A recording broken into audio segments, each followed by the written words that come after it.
खान साहब, आज हम कहानी लेकर आए हैं चक्रव्यूह से बाहर, जो कि उनके लेखक हैं सरोजनी अग्रवाल, और हम आपके सामने ये कहानी प्रस्तुत करना चाहते हैं। शुरू करो। चक्रव्यूह से बाहर। चंदन ने आहट ली।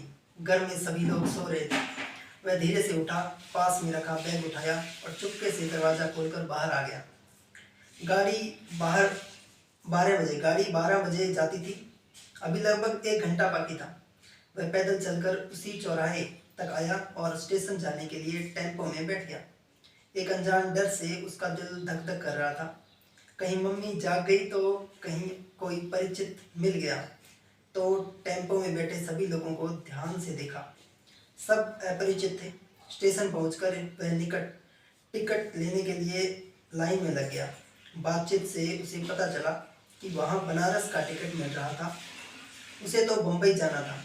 वह तुरंत वहां से हटा, लोगों से पूछताछ कर बम्बई जाने वाली गाड़ी की लाइन में लग गया। अंकल, बम्बई का आधा टिकट मेरे लिए भी ले लीजिए, अपने से आगे वाले सज्जन से कहा। छोटो होतो है टाबर। हाँ, छोटा टाबर हो तो जणिया जणिए स्कूल तो मिलने तो बाहर आ जाए। गाड़ी जाना लेती है फिर आगे कर अपने वाटी लेकर आदि कटालो के आगे आ जो आप लेन में आगे कर तो उनकी नो यार एक टिकट मारी दे दो। अंकल, बम्बई का आधा टिकट मेरे लिए भी ले दीजिए, अपने से आगे वाले सज्जन ने से कहा। क्यों अकेले जा रहे हो? तुम्हारे साथ कोई नहीं है क्या? अंकल बोलिए। वे लोग पहले आ गए थे। मेरा जाने का प्रोग्राम अचानक ही बन गया।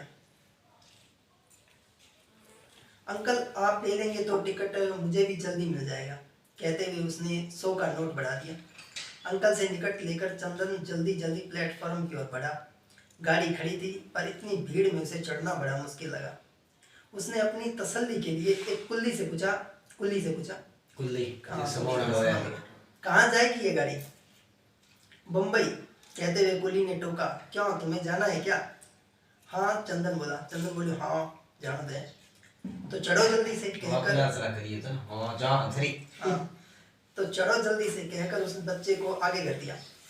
चंदन जल्दी से चढ़ा और बगल के लेडीज केबिन में घुस गया। अच्छा ठीक है। नीचे की बर्थ पर एक बूढ़ा वृद्धा लेटी हुई थी। उसके पताने बैठकर उसने बाहर देखा। लोग गाड़ी में चढ़ने के लिए धक्का मुक्की कर रहे थे। केबिन का दरवाजा खिसका कर उसने बंद कर दिया और पैर ऊपर करके बैठ गया। गाड़ी के चलते ही उसे रुलाई छूटने लगी। अकेले यह उसका पहला सफर था। रोन लाग गयो मूड बन लाग रोल नाम ये हमें मूड बन लाग दे रोना नहीं साहब क्योंकि पहला सफर तो अगले। तो उसने सोचा मम्मी पापा सो रहे होंगे, सुबह उठेंगे तो मैं नहीं मिलूंगा, मम्मी जरूर खूब रोएगी। और उसके आंसू झरने लगे। उसने रुमाल निकाला और आंखें पोंछ ली। इधर उधर देखा, कोई देख नहीं रहा था। ऊपर की एक बर्थ खाली थी। वह उस पर चढ़ा और लेट गया। ऊपर वाली जगह से बर्थ खाली होता वो में जाकर क्यों लेट गया। गर्मी के दिन थे, अतः ओढ़ने की कोई जरूरत नहीं थी। गर्मी के दिन तो ओढ़ने की जरूरत कौन थी। लेटे लेटे वह जाने कब सो गया, उसे पता ही नहीं चला। नींद आ गई ठाई बड़े। जब नींद टूटी तो देखा टीटी उसे जगा रहा था। टीटी आई गई। ए बच्चे, कहाँ जाना है? टिकट दो। उसने टिकट दे दिया। क्या अकेले हो? जी हाँ, स्टेशन पर लोग मिल जाएंगे। ठीक है, अब सोना मत, थोड़ी देर में बम्बई आने वाला है, कहकर टीटी चला गया। बम्बई आने वाला है यह सुनकर चंदन के सारे शरीर में रोमांच हो गया। ठीक है, खुशी हो गई एकदम। उसने सुन रखा था कि बम्बई बहुत शानदार शहर है। वहाँ बिजली को रेली ट्रामें चलती हैं, खूब सारे पार्क हैं, समुद्र का खूबसूरत किनारा है जहाँ लोग सैर करते रहते हैं। वह नीचे उतर कर बैठ गया। उसे भूख लगाई थी, प्यास भी लग गई थी। जैसे ही गाड़ी रुकी वह जल्दी से नीचे उतर गया।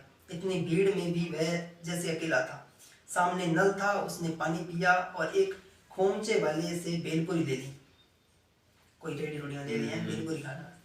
उसने 10 का नोट दिया था और खोमचे वाले ने उसे 8 रुपए लौटाए थे। 2 रुपए मिले। 2 रुपए में बस इतनी सी भेलपुरी ही। और धीरे से कहा। अब उसके पास 28 रुपए बचे थे। उसने संभाल कर अपने पैंट की जेब में रख लिए और लोगों के पीछे पीछे चलता हुआ प्लेटफॉर्म से बाहर निकल आया। बाहर तमाम टैक्सियों और ऑटो खड़े थे। वह 7वीं कक्षा में पढ़ता था, 7वीं कक्षा में पढ़ता है। उसे इतनी समझ थी कि टैक्सी और ऑटो काफी महंगे पड़ेंगे। वह पैदल ही एक और चल दिया। पैदल ही होता है। अपने हाथ ना करिए ना ये हाँ। कौन पढ़ो करे हाँ जी। उसके माथे पर पसीना आ गया। उसने चाहा कि वह सड़क पर पार कर ले, पर कारों की इतनी लंबी लाइन थी कि वह भौचक्का सा खड़ा रह गया भीड़ भाड़ देख के। चौराहे पर पहुंचकर जब लाइट लाल हुई तो वह सड़क पार कर पाया। तभी वहां एक सिटी बस आकर रुकी। उसने आग देखा न ताव झट उसमें चढ़ गया और टिकट लेकर बैठ गया। वह सोच रहा था कि वहां उतरे, कहाँ उतरे, बस 1 मिनट को रुकती और चल देती। उसने देखा कि झांसी की रानी बड़ी सी मूर्ति एक चौराहे पर लगी है। वह जब तक उठकर दरवाजे तक आया बस चल दी। आगे वाले स्टॉप वह उतर गया। सामने की कुल्फी की दुकान थी। उसे बड़े जोर की भूख लगी थी। कुल्फी देखकर उसके मुंह में पानी आ गया। उसने तुरंत एक कुल्फी दे दी। जब पैसे दिए तो पता चला वह 6 रुपए की थी। उसने बरबस अपने घर के फ्रिज में जमी आइसक्रीम की याद आ गई। वह जरा सी ही आगे बढ़ा था कि उसकी एक शानदार होटल दिखाई दिया जिस पर लिखा था ताजमहल। पास ही एक पार्क था जिसके सामने एक बड़ा सा गेट दिखाई दे रहा था। वहां बहुत से लोग बैठे हुए थे। पास आने से उसे पता चला कि वह समुद्र के किनारे पहुंच गया है और वह स्थान गेट ऑफ इंडिया था, गेटवे ऑफ इंडिया है। बड़ी बड़ी तेज लहरें आकर उस गेट की मजबूत दीवार से टकराती थी और ढेर सारा फेन उछाल देती थी। समुद्र में नहीं टकरा। बहुत से रोमांचे वाले घूम रहे थे। चाट और चना और गरम का बाजार गर्म था। भूख तो उसे लगी थी, पर वह पैसे और खर्च नहीं करना चाहता था। अतः वह वहां बनी मुंडेर पर बैठा समुद्र देखता रहा। कुछ जहाज सवारियों के सैर कराने ले जा रहे थे। उसका मन हुआ वह भी जहाज में बैठ जाए और उसे डर लगने लगा। जैसे जैसे शाम हो रही थी उसकी घबराहट बढ़ती जा रही थी। वह रात को कहाँ जाएगा, कहाँ सोएगा, प्रश्न उसे परेशान कर रहे थे। सामने एक जगह भीड़ सी लगी दिखाई दी। उत्सुकतावश वह उठा और वहां पहुंच गया। कुछ लड़के सामान बेच रहे थे। तरह तरह की टी शर्टें, टाइयां, घड़ियां, चेनें, पेन आदि कई चीजें थी। वह खड़ा हो देखने लगा। उसने बड़ा अजीब लग रहा था कि कितनी बातें बना रहे थे वे लोग। बहुत ऊंचा भाव बनाते थे और कम करते आधे पर आ जाते थे। अधिकतर ग्राहक सामान लेकर ही जाते थे। मतलब वो जो पहला था मेरे पे ज्यादा बताया फिर आधे वाला आ जाए। कि यार तू ले जा कम कर याद है करके। उसे खड़ा देखकर एक लड़की ने उससे पूछा, क्या चाहिए तुझे? कुछ नहीं, ऐसे ही देख रहा था। यहाँ नया आया है क्या? हाँ आज ही आया हूँ, कुछ हिचकते हुए चंदन ने कहा। और कौन कौन है तेरे साथ? कोई नहीं, अकेला ही हूँ। अकेला है? घर से भाग गया है? दूसरा लड़का बीच में बोल उठा। इस प्रश्न का चंदन सक पका गया। वह रोमान सा हो गया, रोना से मुंह बना लिया और कुछ जवाब नहीं देने बना। लड़कों ने एक दूसरे की ओर देखा। पहला लड़का फिर बोला, किधर ठहरा है तुम? चंदन चुप रहा। क्या कहता? खाना खाया क्या? चंदन और सहम गया। वह कुछ भी नहीं बोल सका। लड़कों ने आपस में जिस भाषा में बात की चंदन समझ नहीं सका। इतने में कुछ ग्राहक आ गए। वे लड़कों से मोल भाव करने लगे। तभी एक आदमी कुछ सामान लेकर आया और लड़कों को सामान देकर उसने पूछा, सब ठीक है, पर क्या? वह लड़का नया आया है, आज घर से भागा हुआ है मिंटो। लड़का तो सही लगता है, कुछ सोचते हुए मिंटो ने कहा और तीनों बातें करने लगे जो चंदन समझा नहीं। काम करेगा नहीं उन तीनों? मिंटो ने चंदन के सामने आते हुए पूछा कि काम करेगा नहीं? चंदन के बोल, हाँ करूँगा। क्या करेगा? जो आप बताएंगे भाई, धीरे से चंदन ने कहा। ठीक, हम तुम्हें अपने दादा के पास ले जाएगा। थोड़ा काम निपटा के अभी आता इधर की ही रहता है। और मिंटो चला गया। चंदन को कुछ ढाढ़स बंधा। चलो रुकने की तो जगह मिली हो सकता है। हाँ हौसला हो कि यार चलो फिर रुककर नाटक जगह मिली, ढंग का काम भी मिल जाए। वह सामने दुकानों की रौनक देखता रहा। मंटो के दादा को देखकर चंदन भयभीत हो गया। गहरे सांवले रंग का लंबा तगड़ा आदमी, बनियान और दहमत पहने, कमरे के बीच में कुर्सी पर बैठा था। उसके हाथ में बोतल थी, बड़ी बड़ी आंखों में लाली थी। नाक की लागत हाँ। तो भैया तकड़ लाग। कमरे में हरे रंग की रोशनी थी। बाहर के जिन कमरों में होकर चंदन यहाँ तक आया था, वहां उसे कई लड़के दिखे थे। कोई लेटा था, कोई बैठा था, कुछ लड़के ताश खेल रहे थे। यहाँ जो लोग थे सीधे खड़े थे। मंटो ने अपने दादा से उसकी ओर इशारा करके बात की। दादा ने सिर हिलाते हुए घूरकर चंदन की ओर देखा और बोला, घर से क्यों भागा रे? चंदन चुप। अरे बोलता है कि बुलवाऊं? उसकी तेज आवाज सुनकर चंदन धीरे से बोला, मम्मी ने मारा था। मम्मी ने मारा था? मम्मी ने मारा और तू घर छोड़ के आया? हरामजादे कहीं का। क्या मारा था तेरी मम्मी ने? फिर घर जा, इम्तिहान में नंबर कम आए थे। पहले भी कभी मारा था? हाँ, नया पढ़ने के लिए मम्मी ने कई बार मारा था। तो तुम पढ़ता क्यों नहीं? दादा की आवाज में तेजी थी। तेज बोल तो दादू थोड़ा। तो पढ़ने में मेरा मन नहीं लगता। मन लगता नहीं कि तू लगाता नहीं रे, मच्छर की औलाद। मुंह से कोड़ते हुए उसने ऊपर से नीचे तक देखा। धंधा करेगा? चंदन मुंह से निकला, हाँ करूंगा। ठीक है, जा अभी खाना खा और पढ़कर आराम कर। कल तेरी ट्रेनिंग शुरू होगी, तुझे धंधा सिखाया जाएगा। कहकर दादा ने मंटो को उसे ले जाने का इशारा दिया। मंटो की नवी जा, अंदर ले जा, रोटी खवा। मंटो उसे घुमा फिरा कर जिस कमरे में लाया, वहां एक पुरानी मेज पड़ी थी जिस पर कुछ खाने का सामान रखा था।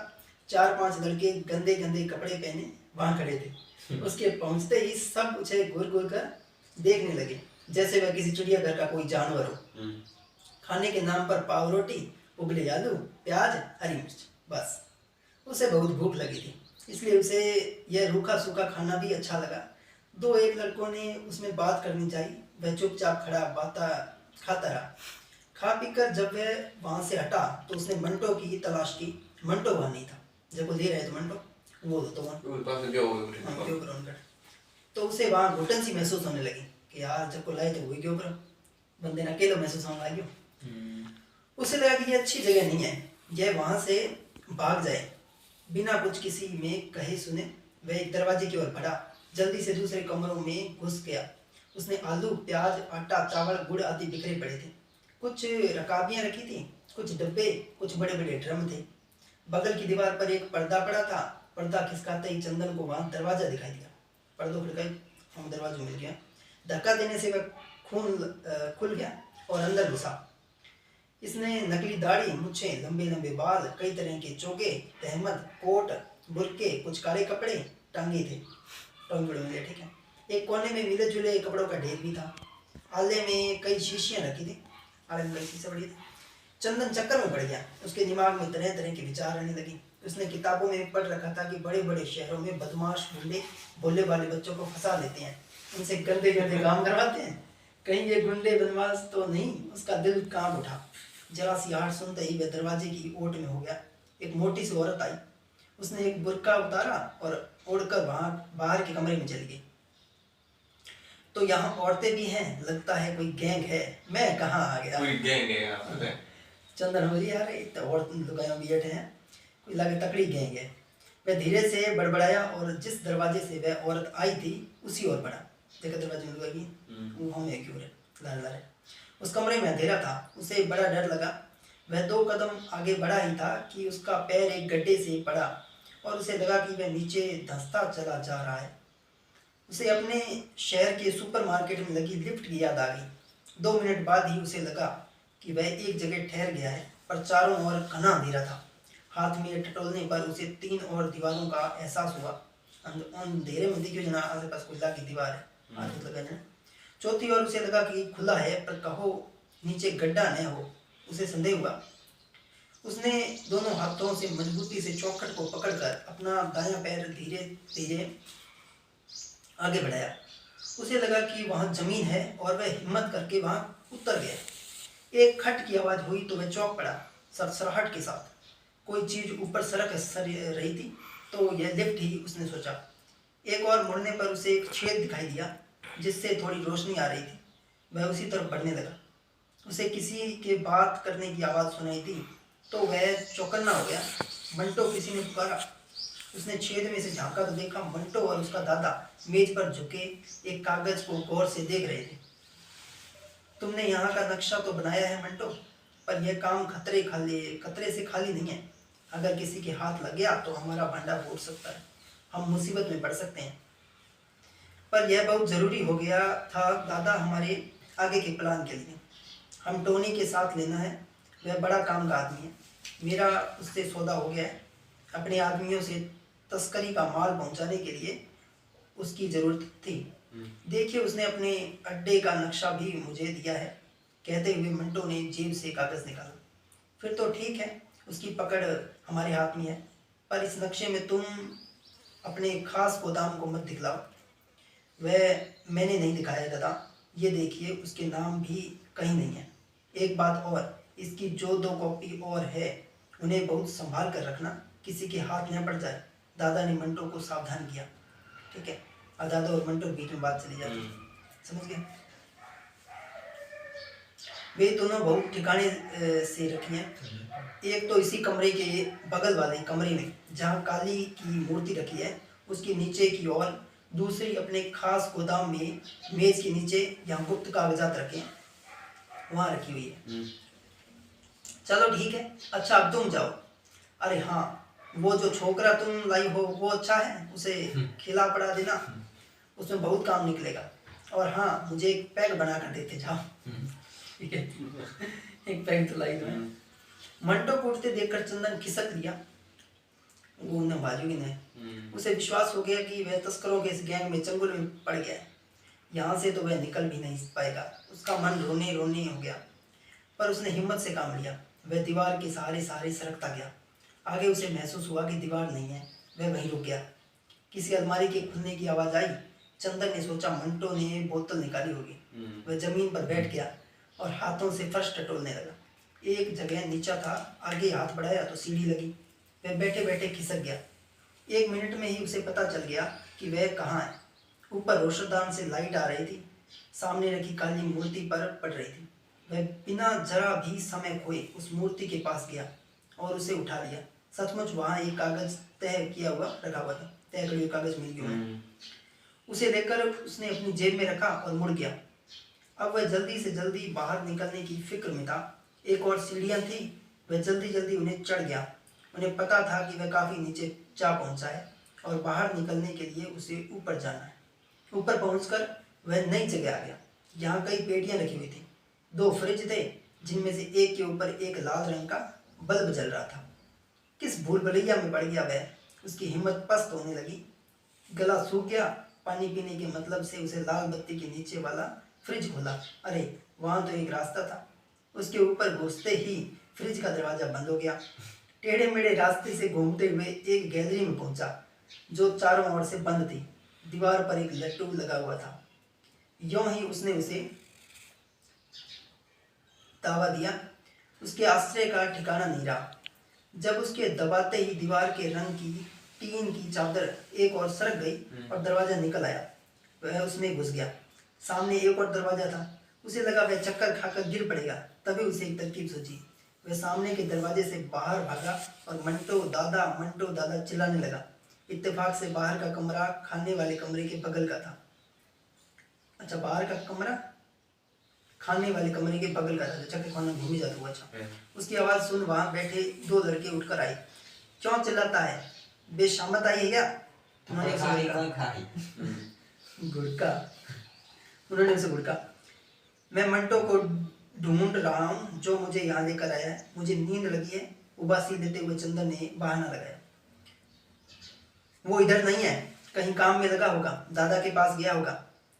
तो बोल देंगे तेरी बात उसे समझा। जब तक हमारे साथ लेट जा।